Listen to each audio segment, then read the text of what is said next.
চালাক মানুষকে জিজ্ঞেস করো যারা আখিরাতের দিকে চালাকি করে, যারা আখিরাতের ব্যাপারে সচেতন, তাদেরকে জিজ্ঞেস করো তোমার জীবনের সবচেয়ে বড় লস কোথায় হয়েছে। সে বলবে ব্যবসায়, সেটা সে বলবে না। চাকরি চলে গেছে, আর এটা কোনো লসই না।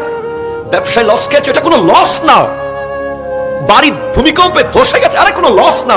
ছেলে মারা গেছে, কোনো লস না। তো তোমার লাইফের সবচেয়ে বড় লসটা কি?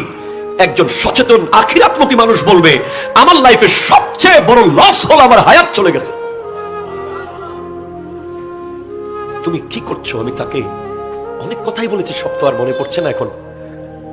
আমি তাকে বলেছি ইয়াকুব আলাইহিস সালাম আজরাইল আলাইহিস সালামকে বলছে তুমি আসার আগে আমাকে কিছু জানিয়ে দিও, তুমি যে আসতেছো। হঠাৎ আজরাইল আলাইহিস সালাম এসে গেলেন। আসার পরে বলে ইয়াকুব আলাইহিস সালাম বলছেন তুমি বললে না আমাকে যে আসবে? তোমাকে না বলেছিলাম একটু বলে দিতে? বলে কেন? আমি তো বলেছি আপনাকে আমি যে আসতেছি। কই বলেছ? কেন আপনি দেখেন নাই আপনার দাড়ি সাদা হয়ে গেছে?